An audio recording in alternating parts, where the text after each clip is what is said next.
Por trás da nossa realidade cotidiana, existe um mundo fascinante onde tudo que compreendemos sobre o universo está errado. O físico e conhecido autor Brian Greene nos leva em uma viagem que subverte as regras da experiência humana. Por que nunca vemos os acontecimentos na ordem inversa? De acordo com as leis da física, isso pode acontecer.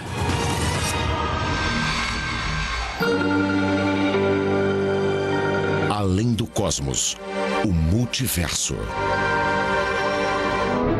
Houve um tempo em que a palavra universo significava tudo o que existe, tudo. A noção de mais de um universo, mais de um tudo, parecia impossível. Mas talvez, se pudéssemos ir além do nosso sistema solar, além da Via Láctea, além mesmo de outras galáxias distantes, depois do fim do universo que podemos observar, descobriríamos que existe mais. Muito mais. E que o nosso universo não está sozinho. Outros universos podem existir. Na verdade, outros universos podem estar nascendo o tempo todo. Podemos estar vivendo em um crescente mar de universos em multiplicação. O multiverso. Se fosse possível visitar todos os universos, veríamos que alguns deles podem ter propriedades básicas da natureza tão diferentes que a matéria como conhecemos não existiria.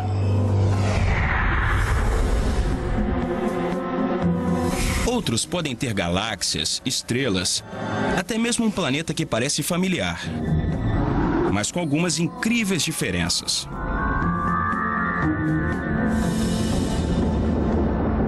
Se há um número infinito de universos no multiverso, existe algum lugar onde tudo é idêntico ao nosso, exceto alguns pequenos detalhes. Como um outro Brian Greene, que acaba trabalhando em uma profissão diferente.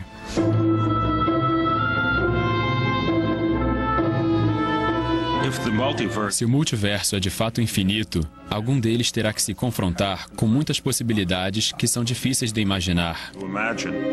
Haverá um lugar onde existe um Alan Guth que se parece comigo e age exatamente como eu, assim como outros lugares com Alan Guths que pensam quase exatamente como eu, mas com algumas pequenas diferenças. Isso é ciência? É parte da metafísica? É só filosofia?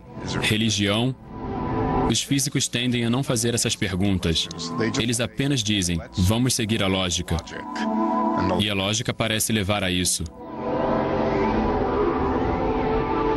Por mais exótico e estranho que o multiverso possa parecer, um número cada vez maior de cientistas acredita que ele pode ser o último passo de uma série de reformas radicais na nossa visão sobre o cosmos. Quer dizer, houve um tempo em que acreditamos que a Terra estava no centro do universo. E todo o resto girava em torno de nós. Aí apareceram cientistas como Galileu e Copérnico, que mostraram que o Sol, não a Terra, estava no centro do nosso sistema solar. E nosso sistema solar é só um bairrozinho na periferia de uma galáxia gigantesca. A nossa galáxia é uma em centenas de bilhões de galáxias que compõem o nosso universo. Todas essas ideias pareciam mirabolantes quando foram apresentadas pela primeira vez. Mas hoje nem as questionamos. A ideia de multiverso pode ser parecida. Pode precisar apenas de uma mudança drástica na nossa perspectiva do cosmos. Por outro lado, alguns cientistas acreditam que o multiverso não passa de um beco sem saída para a física. Fico muito desconfortável com a ideia de multiverso. Para virar ciência sólida, precisa se desenvolver muito ainda. Ele existe, do mesmo jeito que os anjos podem existir. Precisamos fazer nossas apostas, e acredito que agora o multiverso é uma aposta muito boa. Acho que é uma chance do multiverso ser real e que daqui a 100 anos as pessoas estejam convencidas de que ele é real de fato. De onde veio essa ideia? Quais são as provas? Várias descobertas impressionantes sugerem que realmente podemos ser parte de um multiverso.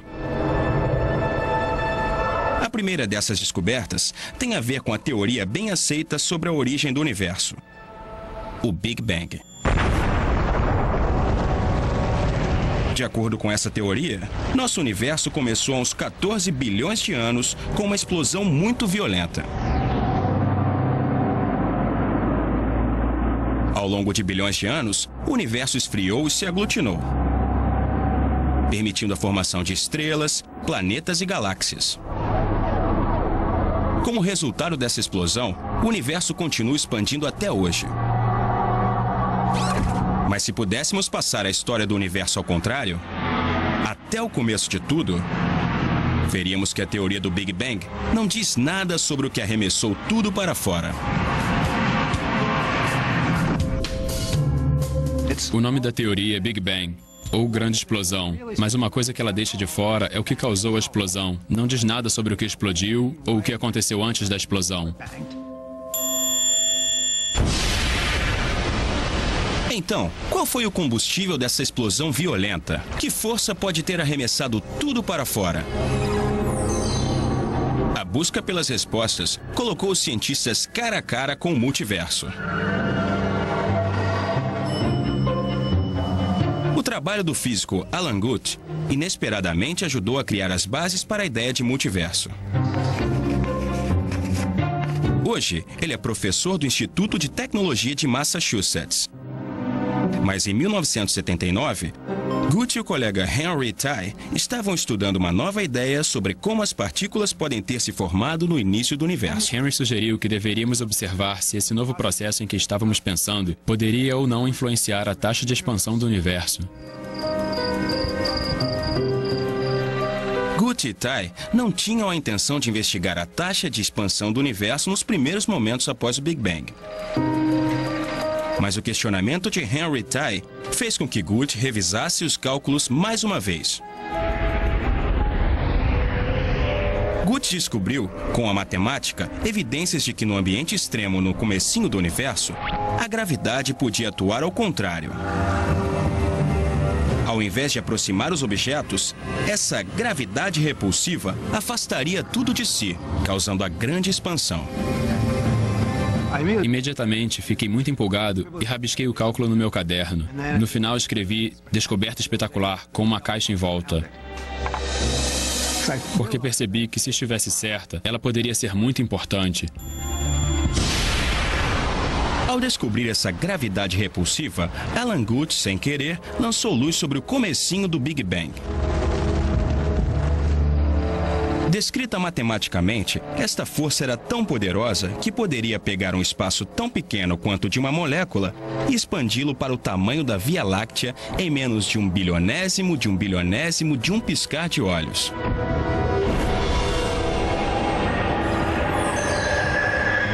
Depois dessa curta explosão para fora, o espaço continuaria a expandir, mais devagar, e esfriaria, permitindo que estrelas e galáxias se formassem, como na teoria do Big Bang.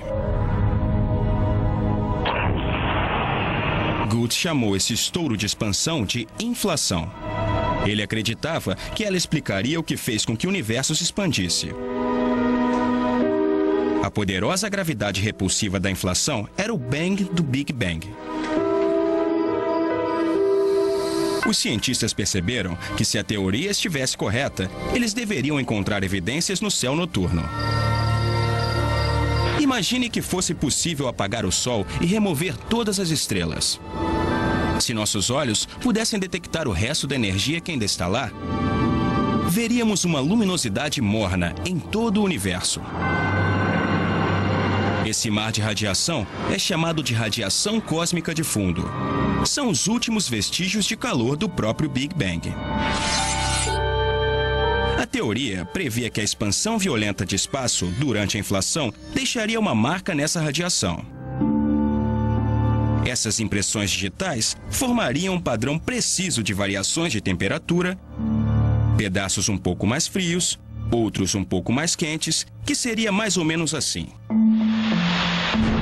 mas ainda levaria 10 anos até que a tecnologia fosse sensível bastante para testar essa previsão.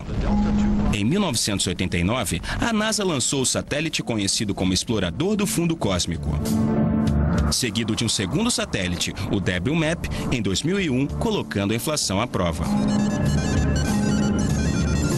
As missões mediram a radiação com tremenda precisão e os resultados foram impressionantes. As variações de temperatura encontradas no cosmos eram quase idênticas às previsões da teoria da inflação. É só uma teoria matemática no papel, até as previsões serem confirmadas. O WMAP descobriu o que a matemática da inflação tinha previsto. Isso foi muito convincente. A inflação já teve muitas chances de falhar. As previsões foram feitas, os dados apareceram e a inflação se mostrou totalmente certa. O trabalho de Guth sobre a inflação, junto com o trabalho de outros físicos, foi considerado essencial para a compreensão da origem do universo. E no processo, sua extensão... Mas, logo depois, 2 físicos russos descobriram que as equações da inflação escondiam um segredo impressionante. Nosso universo pode não estar sozinho. Um desses físicos era Andrei Lindei, que já tinha feito contribuições essenciais para a teoria da inflação. O outro era Alex Valenkin, que por acaso assistiu a uma das palestras de Alan Guth. Ele deu uma palestra maravilhosa. Eu não o conhecia, mas o que ouvi foi bem inesperado. Em uma tacada, a inflação explicava muito bem as características do Big Bang e era notável porque o universo é como é. Então, fui para casa muito impressionado.